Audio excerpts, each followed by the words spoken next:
Hello, beautiful women, and welcome to this 15-minute workshop on unlocking and releasing your innate self-expression and creativity.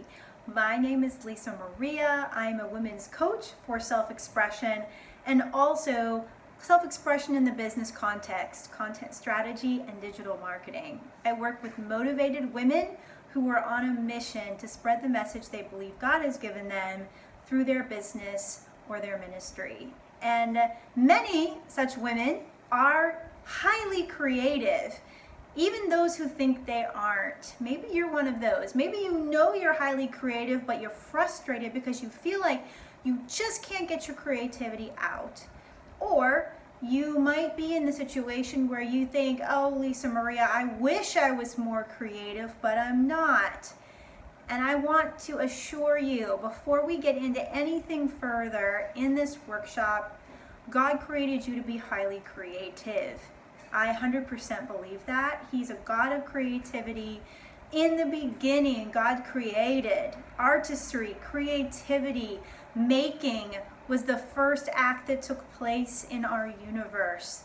And everything around us in the world, though it has been bruised and tainted, we see things that are breaking down and wearing away. In the beginning, it was beautifully made and perfect, and I believe it will be one day again. The question becomes, how do we express that aspect of our DNA that comes from God, that creativity that He breathed into us as human beings, especially when you feel like it's stuck, when you feel like you just can't get the words out, when you sit down to paint and you hate everything on the canvas, you write something and you end up hitting delete after you've put in hours of work because you just don't like it.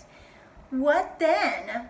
What is going on? Or maybe you feel like you are out of ideas for your business or for your content. You have no idea what to say on social media to attract your God-intended audience. What is a woman to do? Well, I have 4 questions for you, similar to workshops I've already done on love and finances. I have 4 questions for you to help you think through what are some of the roots of these blocks so that you can then begin to dissolve those with the love of God, receive healing, and experience an incredible flow of creativity. And speaking of that, before we get into the questions, as a side note, I just used the word flow. And I want you to think of creativity as a flow. You see, creativity is typically associated with feminine energetics. Now, what does that mean? That sounds huge. It does not mean that creativity is something that only females have or that only feminine women have. Obviously, there are tons of men who are highly creative. But when you are working with creativity as a concept, as an idea, as a gift that you have to come into a place where you're able to relax and to let it flow from God through you out into the medium, whether that's a video, whether it's on the page, the canvas, to the person sitting in front of you, if it's spoken word or something like that, to your audience online. And we see a balance of 2 ways of being in the universe. That God said He created everything male and female.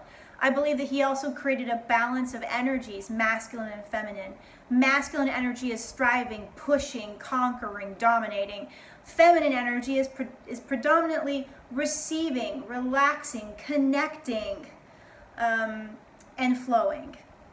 Whereas masculine energy, think of it this way, masculine energy pushes, feminine energy flows. Now that does not mean that, again, that women only exhibit those characteristics or that men do. But many, if not most men, have predominantly masculine energy that they operate in. Many, if not most women, have predominantly feminine energy, and everyone has a mix of both. But with creativity, no matter what your gender or whether you prefer to think of yourself as more oriented toward masculine energy or feminine, either way, when you're working with creativity, it is about working with the feminine flow. And so these questions are going to help you unpack where flow might be blocked, where you might be striving and pushing and not really able to just receive and allow it to come through you. So here's the first question I want you to consider as we think about what might be blocking self-expression and creativity. First off, what was the prevailing attitude in the community or the family that you grew up in towards creativity? Say that again. What was the prevailing attitude towards creativity in the community or family, the context that you grew up in? I'll give you a few examples from my own life. I was very creative as a child. I didn't have any trouble letting ideas flow and channel through me. Actually, most children don't, unless they've been through severe trauma early on, and even sometimes children who have been. Most children are able to just make things and not worry about what people think, let their ideas flow. If they want the person to be green and the cat to be purple and the house to be orange, they just do it and they don't worry about it, and they're proud of what they create. But then social ideas start to impose on us. We start to hear things, notice that people approve of certain things and not of other things. And we find ourselves taking on those ideas. So for example, in the home I grew up in, it was very acceptable for me to be creative. It was encouraged. But when it came to having a career, I was encouraged to have a backup plan, a degree that didn't involve creativity so that I could get a real job.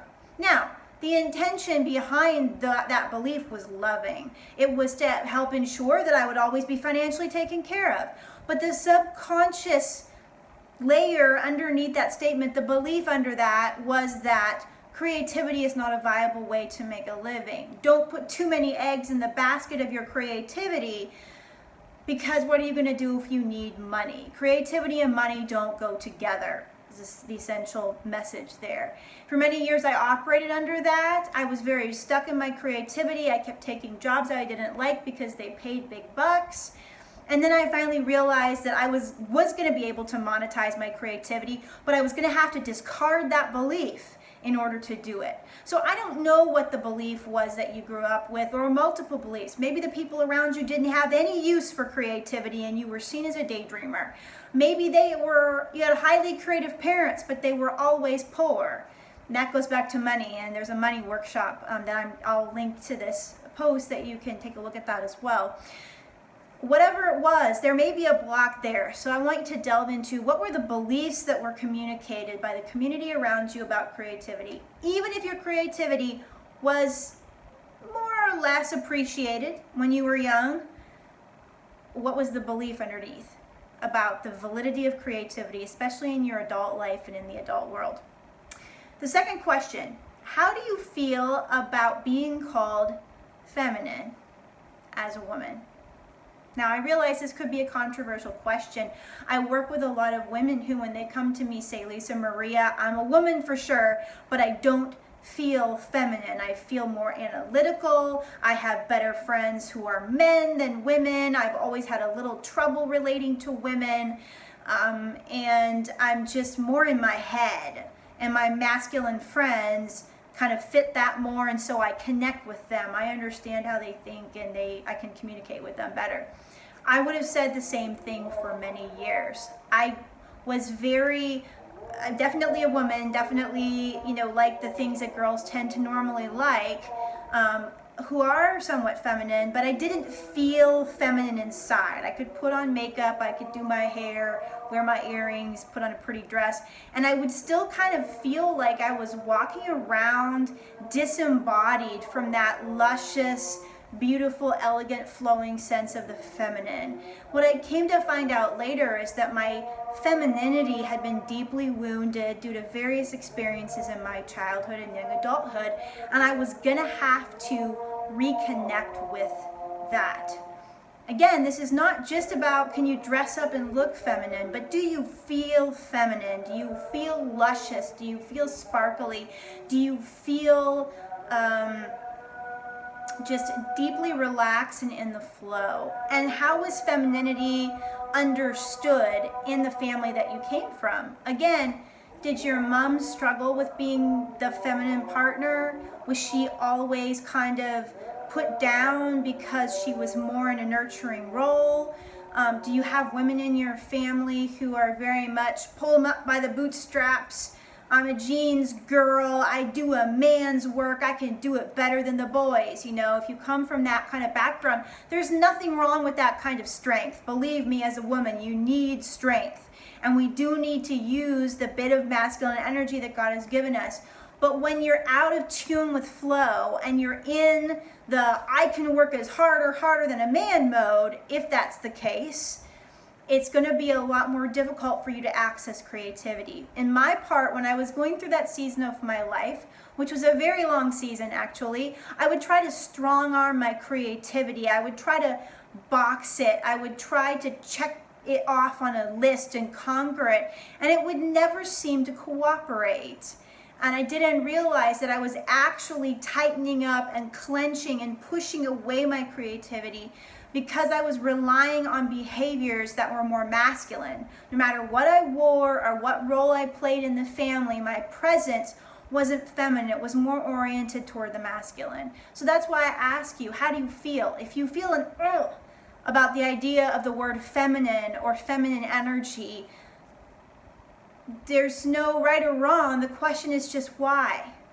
And could it be that your challenge and discomfort with the idea of being feminine, of being softer, of being receptive, of being more in the flow, could your ideas about that be potentially shutting out that flow of creativity? The third question I have for you is, do you have a history of sexual trauma? And if so, what kind? Now, I realize this is a sensitive question. If it is upsetting for you to think about these things or to bring them up, I encourage you to do so within the context of a connection with someone who's safe and that you trust. If it's a pastor, a therapist, just a really good friend who's an excellent non-judgmental listener, whoever it is, if you find that a lot of discomfort, emotional discomfort is disturbed and dislodged by thinking about this question, then again, process it safely with someone. If you feel able to move forward with thinking about that question, if you've been through sexual trauma, the question I have for you then is, are there ways in which that you may have shut down your sense of spontaneity, your sense of sensuality, your ability to feel desire because of those experiences? Believe it or not, creativity, sexuality, reproductivity, in a sense, those three things are really, really linked together. And women who are really struggling with expressing themselves and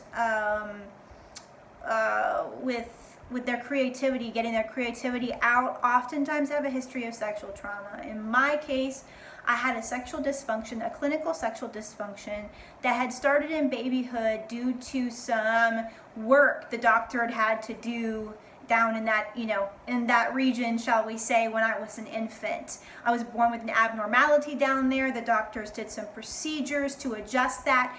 And in the process, I was imprinted, my baby mind was imprinted with trauma in that area, and that actually followed me into adulthood. I won't go into the story. I'll link to the other blog post. You could read about it. I've written the whole story out there, or a good portion of it. But during the years where my creativity was the most blocked, those were the years where I was not dealing with or addressing the sexual trauma I'd been through. And really the best thing you can do if you've been through that is to find a safe person and speak with them. It might not be a family member or someone who's been in your life for a long time. That person might not actually be a safe person to speak with about that event. But again, a therapist, a counselor, a coach, a pastor, someone who's trained to listen. Definitely, if you've not told that story, that silence can actually be constricting your creativity, because anything that has to do with relaxing, with flowing, with sensuousness and sensing and being in tune with what's happening in the moment may feel unsafe for you because you may be subconsciously carrying your body around in a fight or flight state. Even if that's become normal for you and it doesn't feel weird, it can happen. So that's why it's important to address the question of, have you ever experienced any kind of sexual trauma? And the final question is, what do you really want?